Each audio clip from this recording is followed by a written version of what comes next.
ಅನ್ನದಾತ. ಅನ್ನದಾತ ಅಂದರೆ ನಮಗೆ ಹಸಿವಾದಾಗ ಅನ್ನ ನೀಡುವ ನಮ್ಮ ದೇಶದ ಬೆನ್ನೆಲುಬು ರೈತ.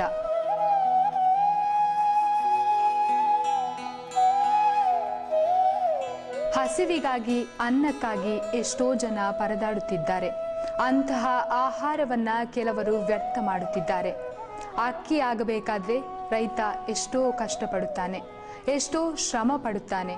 ಆ ಕಷ್ಟ ರೈತನಿಗೆ ಮಾತ್ರ ಗೊತ್ತು.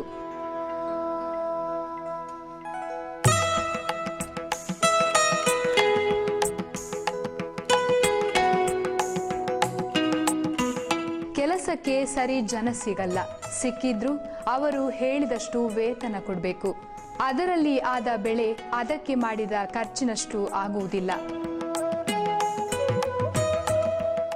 ಅಕ್ಕಿ ಆಗಬೇಕಾದ್ರೆ ರೈತ 5-6 ತಿಂಗಳು ಸತತ ಕಷ್ಟಪಡುತ್ತಾನೆ. ಇದರಿಂದ ನಷ್ಟವೇ ಹೊರತು ಲಾಭ ಇಲ್ಲ. ನಮ್ಮಲ್ಲಿ ಹಣ, ಆಸ್ತಿ, ಸಿರಿ, ಸಂಪತ್ತು ಎಷ್ಟು ಇದ್ದರೂ ಹಸಿವಾದಾಗ ನಮಗೆ ಬೇಕು ಅನ್ನವೇ. ಅನ್ನ ಅಂದ್ರೆ ಅನ್ನಪೂರ್ಣೇಶ್ವರಿ ಎಂಬ ನಂಬಿಕೆ ಇದೆ. ಈಗಿನ ಯುವ ಜನಾಂಗ ಕೃಷಿ ಕಡೆ ಗಮನ ಹರಿಸದೆ ಬೇರೆ ಕೆಲಸಕ್ಕೆ ತೆರಳುತ್ತಾರೆ. ಎಲ್ಲರೂ ವ್ಯವಸಾಯ, ಕೃಷಿ ಬೇಡವೇ ಬೇಡ ಅಂತಾರೆ. ಯಾರು ಕೃಷಿ ವ್ಯವಸಾಯ ಮಾಡದಿದ್ದರೆ ನಮಗೆ ತಿನ್ನಲು ಆಹಾರವೇ ಇಲ್ಲದಂತಹ ಕಾಲ ಖಂಡಿತ ಬರುತ್ತದೆ. ಆಗ ನಾವು ನರರಾಕ್ಷಸರು ಆಗುವುದು ಖಂಡಿತ. ಈಗಿನ ಯುವಕರಿಗೆ ಕಷ್ಟಪಟ್ಟು ದುಡಿಯಲು ಮನಸ್ಸಿಲ್ಲ.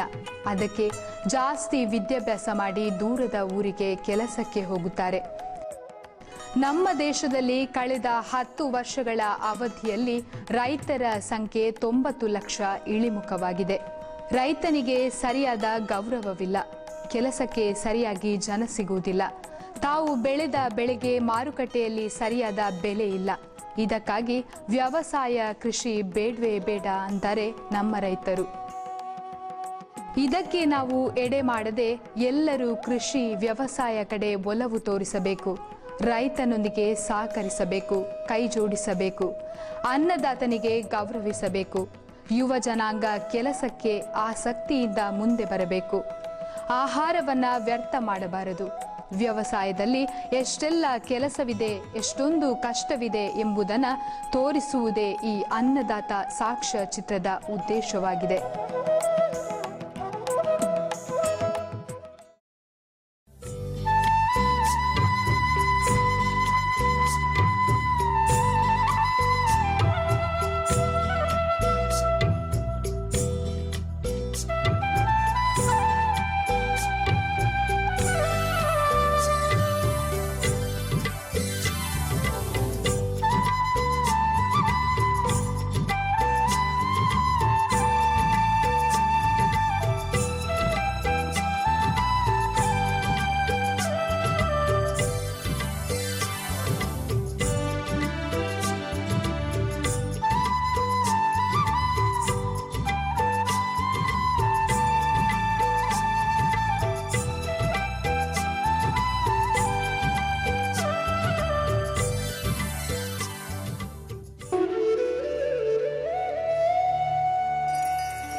ಇದು ಖಾಲಿ ಇರುವ ಗದ್ದೆ ಬಿಸಿಲಿಗೆ ಒಣಗಿರುತ್ತದೆ. ಜೂನ್ನಲ್ಲಿ ಮುಂಗಾರು ಮಳೆ ಪ್ರಾರಂಭ ಆದ ನಂತರ ಮಳೆರಾಯ ತನ್ನ ಬತ್ತಳಿಕೆಯಿಂದ ನೀರನ್ನ ಭೂಮಿಗೆ ಸಿಂಪಡಿಸಿದಾಗ ಬಾಡಿ ಹೋದ ಹೆಚ್ಚಿನ ಕೃಷಿ ವೈವಿಧ್ಯಗಳು ನಿಮಿರಿಕೊಳ್ಳುತ್ತದೆ. ಎಣೆಲು ಬೇಸಾಯದ ಪದ್ಧತಿ ಪ್ರಾರಂಭವಾಗುತ್ತದೆ. ಹಟ್ಟಿಗೊಬ್ಬರವನ್ನ ಗದ್ದೆಗೆ ಹಾಕಿ ಈ ರೀತಿ ಚೆಲ್ಲುತ್ತಾರೆ. ಹಟ್ಟಿ ಗೊಬ್ಬರ ಹಾಕಿದ್ರೆ ಮಣ್ಣಿನಲ್ಲಿ ಫಲವತ್ತತೆ ಜಾಸ್ತಿ ಆಗುತ್ತದೆ. ಬೆಳಿಗ್ಗೆ ಬೇಗನೆ ಗದ್ದೆಯಲ್ಲಿ ಕೆಲಸ ಪ್ರಾರಂಭಿಸುತ್ತಾರೆ. ಎತ್ತು ಅಥವಾ ಕೋಣಗಳಿಂದ ಗದ್ದೆಯನ್ನ ಉಳಲಾಗುತ್ತದೆ. ಗೊಬ್ಬರ ಇದರೊಟ್ಟಿಗೆ ತಿರುವಿ ಹಾಕಲಾಗುತ್ತದೆ. ನೇಗಿಲ ಹಿಡಿದ ಹೊಲದಳು ಹಾಡುತ್ತ ಉಳುವ ಯೋಗಿಯ ನೋಡಲ್ಲಿ,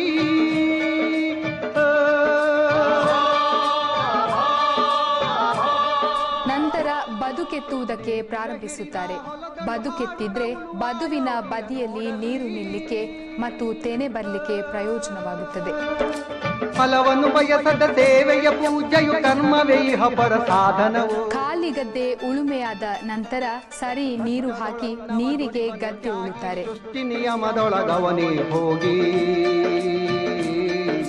ಉಳುವ ಯೋಗಿಯ ನೋಡಲ್ಲಿ, ಉಳುವ ಯೋಗಿಯ ನೋಡಲ್ಲಿ.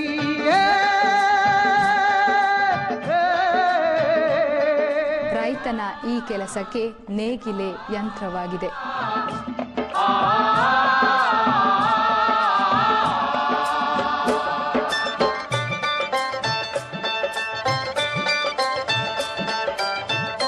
ಈಗ ಹೆಚ್ಚಿನ ಕಡೆ ಯಾಂತ್ರೀಕರಣದಿಂದಾಗಿ ಮತ್ತು ಎತ್ತು ಕೋಣಗಳನ್ನು ಸಾಕ್ಲಿಕ್ಕೆ ಕಷ್ಟವಾಗುವುದರಿಂದ ಟಿಲ್ಲರ್ ಟ್ರ್ಯಾಕ್ಟರ್ಗಳಲ್ಲಿಯೇ ಗದ್ದೆ ಉಳುಮೆ ಮಾಡುತ್ತಾರೆ.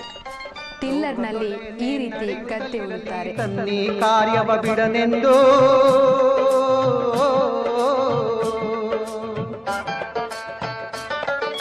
ರಾಜ್ಯಗಳು ದಿಸಲಿ, ರಾಜ್ಯಗಳಲ್ಲಿ ಅಲ್ಲಿ ಹಾರಲಿ ಗದ್ದುಗೆ ಮುಕುಟಗಳು. ಗದ್ದೆಯನ್ನು ಸರಿಯಾಗಿ ಉಳುಮೆ ಮಾಡಿ ಹದವಾದ ನಂತರ ಗದ್ದೆಯನ್ನು ಸಮತಟ್ಟಾಗಿ ಇರಲು ಈ ರೀತಿ ಹಲಗೆ ಹಾಕುತ್ತಾರೆ.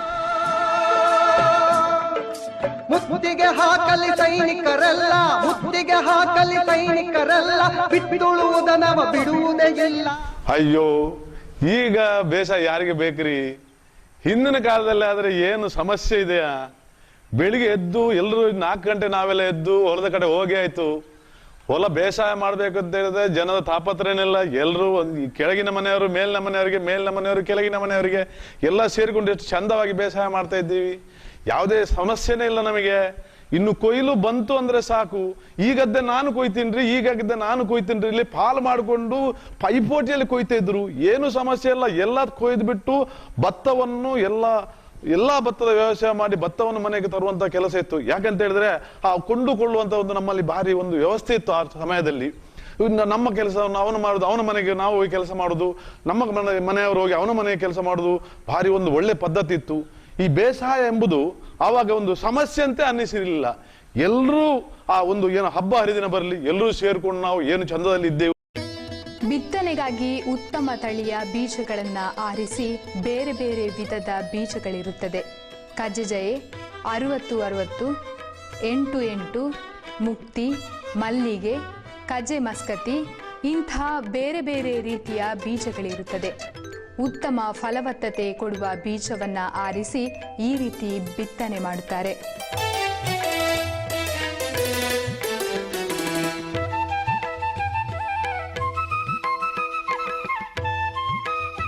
ಬಿತ್ತನೆ ಮಾಡುವ ಮೊದಲು ಬೀಜವನ್ನ 2 ದಿನ ನೀರಿನಲ್ಲಿ ಗೋಣಿಯೊಳಗೆ ಇಟ್ಟು ಲಕ್ಕಿ ಗಿಡದ ಎಲೆಯನ್ನು ಹಾಕಿ ಮೊಳಕೆ ಬರುವ ಹಾಗೆ ಮಾಡಿ, ಮೊಳಕೆ ಬಂದ ಮೇಲೆ ಸೆಗಣಿ ನೀರಿನಲ್ಲಿ ಹಾಕಿ ಈ ರೀತಿ ಗದ್ದೆಗೆ ಬೀಜ ಬಿತ್ತನೆ ಮಾಡುತ್ತಾರೆ.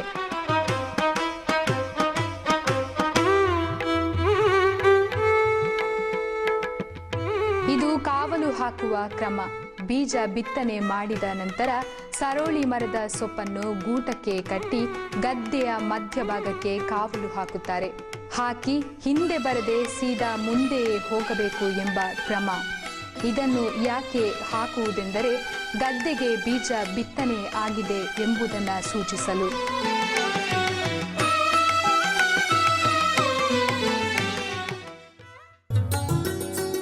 ಈ ದಿನ ಮನೆಯಲ್ಲಿ ಪಾಯಸದ ಊಟವೂ ಮಾಡುತ್ತಾರೆ. ಕೆಲವು ಕಡೆ ಬೀಜ ಬಿತ್ತನೆ ಮಾಡುವುದಿಲ್ಲ, ನಾಟಿ ಮಾಡಿದ ಪೈರನ್ನು ನೆಡುತ್ತಾರೆ. ಸಾಲು ಸಾಲಾಗಿ ಸಸಿಯನ್ನು ನೆಡುತ್ತಾರೆ. ಈ ರೀತಿ ಇಳುವರಿ ಜಾಸ್ತಿ ಆಗುತ್ತದೆ. ಕೆಲಸವು ವೇಗವಾಗಿ ಸಾಗಲು ಸಂಧಿ ಹಾಡು ಹಾಡುತ್ತಾ ನಾಟಿ ಮಾಡುತ್ತಾರೆ.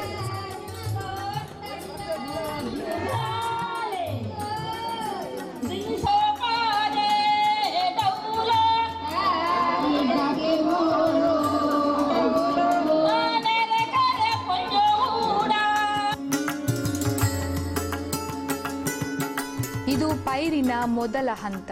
ಬೀಜ ಬಿತ್ತನೆ ಮಾಡಿದ ನಂತರ ಮಳೆ ಗಾಳಿಗೆ ತೊಂದರೆ ಆಗದಿದ್ದರೆ ಮೊಳಕೆ ಒಡೆದು ಚಿಗುರು ಒಡೆಯಲು ಪ್ರಾರಂಭಿಸುತ್ತದೆ. ಆ ಹಸಿರಾದ ತೆನೆಯನ್ನ ನೋಡುವುದೇ ಒಂದು ಆನಂದ.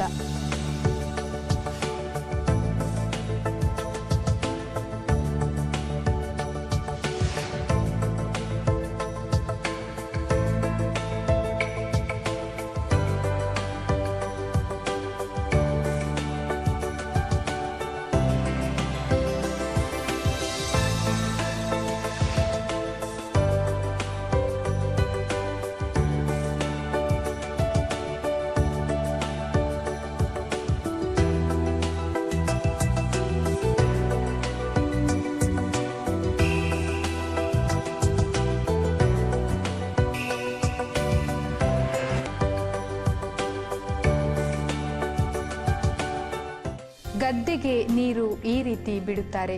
ಗದ್ದೆಯಲ್ಲಿ ನೀರು ಸದಾ ತುಂಬಿರಬೇಕು.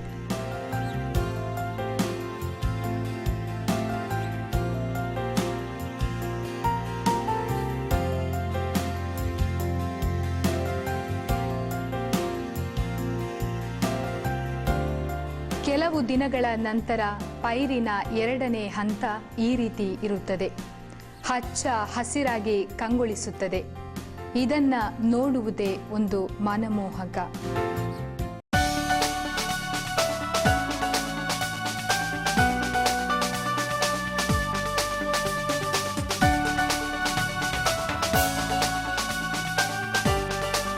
ರಾಸಾಯನಿಕ ಗೊಬ್ಬರವನ್ನ ಗದ್ದೆಗೆ ಈ ರೀತಿ ಹಾಕುತ್ತಾರೆ. ಹಟ್ಟಿ ಗೊಬ್ಬರ ಹಾಕಿದ್ರೆ ಸಾಲದು ಅಂತ ರಾಸಾಯನಿಕ ಗೊಬ್ಬರವನ್ನ ಹಾಕುತ್ತಾರೆ. ಹಾಕಿದ್ರೆ ಇಳುವರಿ ಜಾಸ್ತಿ ಕೊಡುತ್ತದೆ.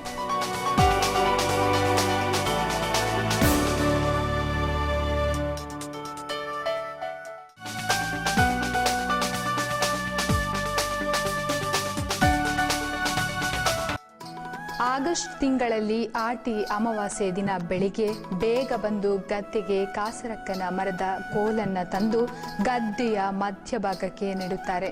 ತೆನೆಗೆ ರೋಗ ಬರದಂತೆ ರೋಗ ನಿರೋಧಕ ಶಕ್ತಿ ಇದೆ ಎನ್ನುತ್ತಾರೆ.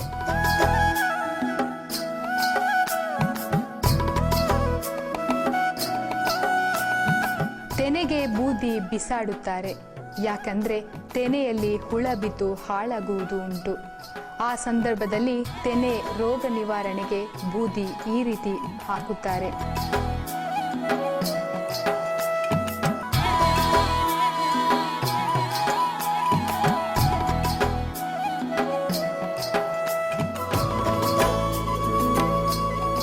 ಪೈರಿನಲ್ಲಿ ತೆನೆ ಬಂದು ನಿಂತಿರುವ ದೃಶ್ಯ ನೋಡಿದಾಗ ರೈತನ ಮುಖದಲ್ಲಿ ಸಂತಸದ ಕಳೆ ಉಕ್ಕಿ ಬರುತ್ತದೆ.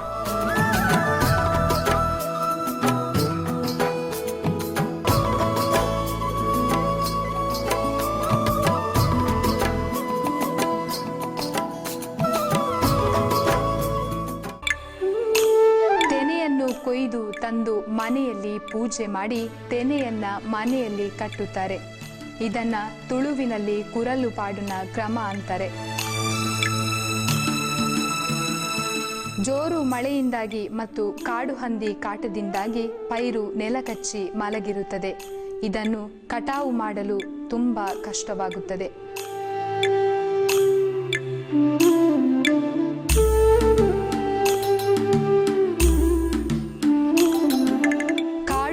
ಬಂದು ತೆನೆ ತಿಂದು ನಾಶ ಮಾಡುತ್ತದೆ. ಇದನ್ನ ತಡೆಗಟ್ಟಲು ದೊಂಪ ಅಂದ್ರೆ ಕಾವಲು ಮನೆ ಹಾಗೆ ಮಾಡಿ ರಾತ್ರಿ ಇಡೀ ಡಬ್ಬಿ ಬಡಿದು ಇದರಲ್ಲಿಯೇ ರಾತ್ರಿ ಇಡೀ ಕಾವಲು ಕೂರುತ್ತಾರೆ.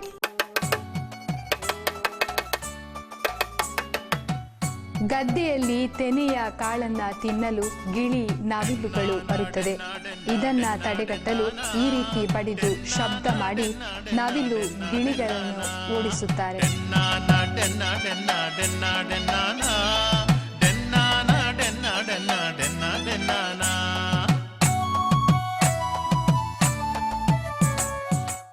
ಪೈರು ಕಟಾವು ಮಾಡುವ ಕ್ರಮ ಈ ರೀತಿ ಇದೆ. ಜೂನ್ನಿಂದ ಪ್ರಾರಂಭವಾದ ಬೇಸಾಯ ಅಕ್ಟೋಬರ್ ತಿಂಗಳಲ್ಲಿ ಕಟಾವು ಮಾಡುವ ಕೆಲಸ ಪ್ರಾರಂಭಿಸುತ್ತಾರೆ.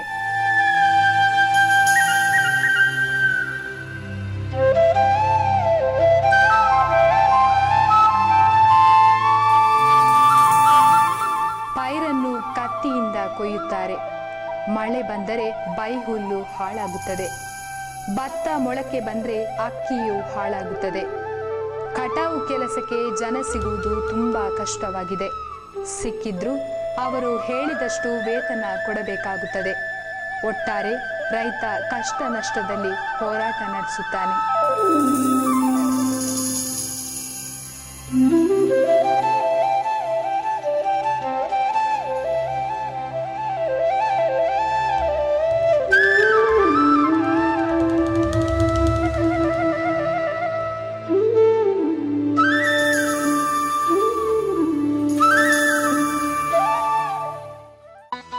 ಇದು ತೆನೆಯ ಕಾಳನ್ನು ಬೇರ್ಪಡಿಸುವ ಸಾಧನ.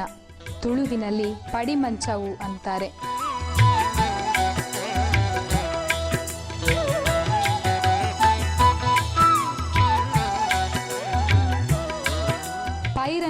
ಇದಕ್ಕೆ ಬಡಿದು ಭತ್ತವನ್ನ ಬೇರ್ಪಡಿಸುತ್ತಾರೆ. ಜೊತೆಗೆ ಬೈಹುಲ್ಲನ್ನು ಅಚ್ಚುಕಟ್ಟಾಗಿ ರಾಶಿ ಹಾಕುತ್ತಾರೆ.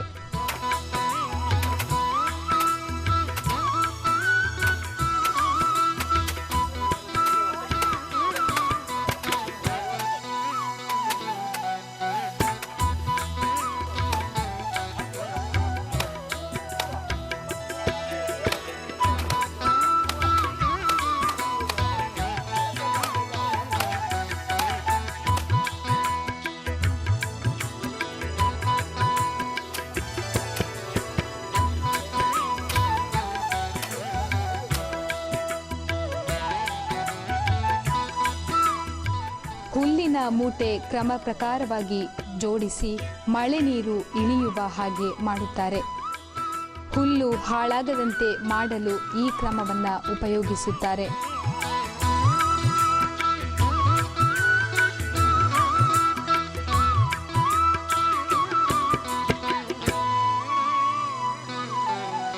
ಭತ್ತದ ರಾಶಿ ಈ ಸಾಧನದ ಮೇಲೆ ಬಂದರೆ ತೆಂಗಿನಕಾಯಿ ಒಡೆದು ಒಳ್ಳೆಯ ಬೆಳೆ ಬಂದಿದೆ ಅಂತ ಸಂಭ್ರಮಿಸುತ್ತಾರೆ. ಈಗಿನ ಪರಿಸ್ಥಿತಿ ಕೆಟ್ಟೋಯ್ತು. ಅಂದ್ರೆ ಪರಿಸ್ಥಿತಿ ಕೆಟ್ಟೋಯ್ತು ಅಂತ ನಾವು ಹೇಳಲಿಕ್ಕೆ ಆಗಲ್ಲ. ಯಾಕೆಂತ ಹೇಳಿದ್ರೆ ನಮ್ಮ ಈಗ ಉಸಿರಿದೆ, ನಾವು ಬೇಸಾಯ ಮಾಡ್ತೀವಿ. ಇನ್ನು ನಮ್ಮ ಮಕ್ಕಳು ಮಾಡ್ತಾರಾ ಬಿಡ್ತಾರಾ ಗೊತ್ತಿಲ್ಲ. ಆದ್ರೂ ಬೇಸಾಯ ನಾವು ಬಿಡಲ್ಲ. ನಾವು ಕಷ್ಟ ಬಂದಷ್ಟು ದಿನ ಮಾಡ್ತೀವಿ. ಅದರಿಂದಾಗಿ ಈ ಬೇಸಾಯದ ಉಸಿರು ನಮ್ಮಂತ ಹಿಂದಿನವರು ಇದರಿಂದಾಗಿ ಈಗಲೂ ಏನೋ ನಾವು ಒಂದು ಬೇಸಾಯ ಗದ್ದೆ ಬೇಸಾಯ ಮಾಡ್ತೇವೆ ಅಂತ ಹೇಳಿದ್ರೆ ಉಳಿಸಿಕೊಂಡು ಬಂದಿದ್ದೀವಿ. ಮುಂದಿನದಲ್ಲಿ ನಡಿಬೇಕು ಅಂತ ನಮಗೆ ಭಾರಿ ಇಷ್ಟ ಇದೆ. ಆದ್ರೆ ನಮ್ಮ ಮಕ್ಕಳು ಕೇಳ್ತಾವ. ಈಗ ಎಲ್ಲರೂ ಹೇಳುದು, ನಿನ್ನ ಮಗ ಏನು ಇಂಜಿನಿಯರ್ ಮಾಡಿದಾನೋ ಮಾಡ್ಲಿಲ್ಲ. ಏನು ಮಾರ ನೀನು ಬೇಸಾಯ ಮಾಡಿ ನಮ್ಮ ಮಕ್ಕಳನ್ನ ಮಣ್ಣಲ್ಲೇ ಒದ್ದಾಕಿ ಬಿಡ್ತೇನೆ ಇನ್ನು ಮುಂದೇನು, ನೀನು ಹಾಗೆಲ್ಲ ಮಾಡಿದ್ರೆ ಆಗೋದಿಲ್ಲ ಅಂತ. ಅದೆಲ್ಲ ಸರಿಯಪ್ಪ. ಆದರೆ ಹಿಂದಿನ ಕಾಲದಿಂದ ಬಂದಂತ ಪದ್ಧತಿ ನಮ್ದು, ಅದನ್ನು ಬಿಟ್ಟು ಬಿಡ್ಲಿಕ್ಕೆ ಆಗ್ತದಲ್ಲ. ನಮ್ಮ ಹತ್ರ ಭೂಮಿ ಇದೆ, ಭೂಮಿಗೆ ಸಂಬಂಧಪಟ್ಟಂತ ಒಂದಷ್ಟು ದೈವ ಇದೆ, ಆ ದೇವರು ಇದೆ, ಅದನ್ನೆಲ್ಲ ನಂಬಿಕೊಂಡು ಬಂದಿದ್ದು. ಭತ್ತವನ್ನ ಕೈತಟ್ಟೆಯಿಂದ ಈ ರೀತಿ ಹಾರಿಸುತ್ತಾರೆ. ಭತ್ತದಲ್ಲಿರುವ ಕಲ್ಲು, ಮಣ್ಣು, ತೆನೆ ಇಲ್ಲದ ಭತ್ತ, ಇದನ್ನ ಬೇರ್ಪಡಿಸಲು ಭತ್ತವನ್ನ ಈ ರೀತಿ ಹಾರಿಸುತ್ತಾರೆ.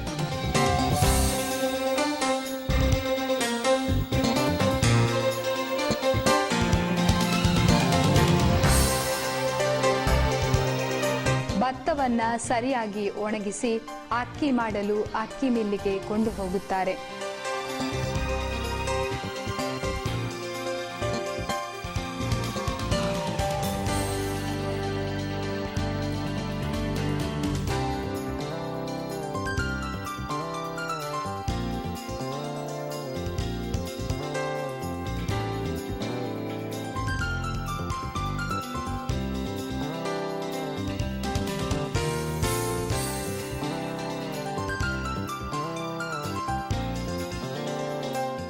ಇಷ್ಟೆಲ್ಲ ಕಷ್ಟ ಇರುವ ವ್ಯವಸಾಯದ ಬಗ್ಗೆ ರೈತರನ್ನ ಮಾತಾಡಿಸಿದಾಗ ಅವರು ತಮ್ಮ ಅಭಿಪ್ರಾಯವನ್ನ ಈ ರೀತಿ ವ್ಯಕ್ತಪಡಿಸಿದ್ದಾರೆ. ಈಗಿನ ಕಾಲದಲ್ಲಿ ನಮ್ಮಂಥ ಯುವಕರೆಲ್ಲ ಹಳ್ಳಿಗಳನ್ನ ಬಿಟ್ಟು ಪಟ್ಟಣ ಕಡೆ ಮುಖ ಮಾಡ್ತಾ ಇದ್ದಾರೆ. ಈಗಿನ ಕಾಲದ ಕೃಷಿಕರೆಲ್ಲ ನೋಡ್ತಿದ್ರೆ ಗೊತ್ತಾಗ್ಬೋದು, ಈ ಕೃಷಿ ಭೂಮಿಯನ್ನೆಲ್ಲ ಬಂಜಾರಾಗಿ ಬಿಟ್ಟು ಪಟ್ಟಣದ ಕಡೆ ಹೋಗಿ ದೊಡ್ಡ ದೊಡ್ಡ ಕಂಪನಿಗಳಲ್ಲೆಲ್ಲ ಕೆಲಸಕ್ಕೆ ಸೇರ್ತಾ ಇದ್ದಾರೆ. ಇದು ಹೀಗೆ ಮುಂದುವರೆದ್ರೆ ಮುಂದೊಂದು ದಿನ ನಾವು ಆಹಾರದ ಕೊರತೆಯನ್ನು ಅನುಭವಿಸಬೇಕಾಗುವಂಥ ಸಂಭವ ಬರ್ಬೋದು. ಮತ್ತು ಈಗಿನ ಕಾಲದ ಶ್ರೀಮಂತರೆಲ್ಲ ಆಧುನಿಕ ಪದ್ಧತಿಯನ್ನು ಉಪಯೋಗಿಸ್ತಿದ್ದಾರೆ. ಅಂದರೆ ಈ ಮಿಷಿನ್ಗಳನ್ನೆಲ್ಲ ಉಪಯೋಗಿಸಿಕೊಂಡು ಕೃಷಿಯನ್ನು ಮುಂದುವರಿಸಿದ್ದಾರೆ. ಅದೇ ಬಡ ಕೃಷಿಕ ಹಾಗಲ್ಲ. ಬಡ ಕೃಷಿಕರೆಲ್ಲ ಆಳುಗಳನ್ನೇ ನಂಬಿ 2 ದಿನದಲ್ಲಿ ಮಾಡುವಂಥ ಕೆಲಸವನ್ನು 2 ವಾರ ಆದರೂ ಮುಗಿಸ್ಲಿಕ್ಕಾಗಲ್ಲ. ಕಾರಣ ಆಳುಗಳ ಕೊರತೆ ಒಂದು. ಮತ್ತು ಶ್ರೀಮಂತರದ್ದೆಲ್ಲ ಈಗ ಹೇಳ್ತಿದ್ದಾಗೆ 2 ದಿನ 3 ದಿನದಲ್ಲಿ ಆಗುತ್ತೆ ಕೆಲಸ. ಯಾಕಂದರೆ ಈಗೆಲ್ಲ ಮೆಷಿನ್ಗಳೆಲ್ಲ ಬರುತ್ತೆ. ಅಕ್ಕಿ ಮಿಲ್ಲಿನಲ್ಲಿ ಭತ್ತದಿಂದ ಅಕ್ಕಿಯನ್ನ ಬೇರ್ಪಡಿಸುವ ಕಾರ್ಯ ಈ ರೀತಿ ಇದೆ. ಭತ್ತವನ್ನ ದೊಡ್ಡ ಕಟಾರದಲ್ಲಿ ಬೇಯಿಸಿ ಒಣಗಿದ ಭತ್ತದಿಂದ ಕುಚ್ಚಲಕ್ಕಿ ತಯಾರಿಸುತ್ತಾರೆ.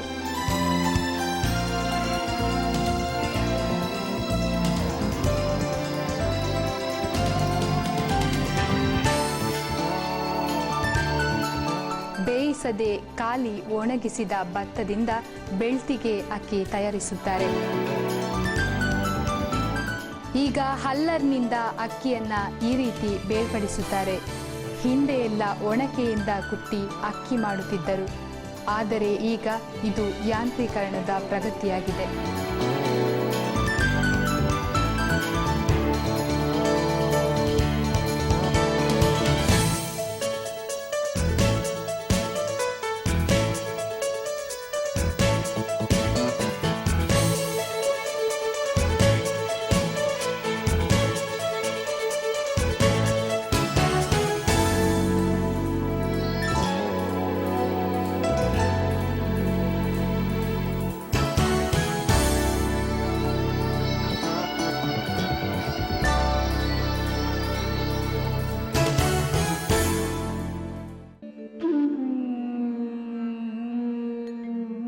ಜಗತ್ತಿನ ಎಷ್ಟೋ ಕಡೆ ಇವತ್ತಿಗೂ ಒಂದು ಹೊತ್ತು ಊಟಕ್ಕೂ ಗತಿ ಇಲ್ಲದೆ ಎಷ್ಟೋ ಜನ ನರಳುತ್ತಿದ್ದಾರೆ. ಆಹಾರವನ್ನ ವ್ಯರ್ಥ ಮಾಡುವ ಬದಲು ಹಸಿದವರಿಗೆ ಹಂಚೋಣ.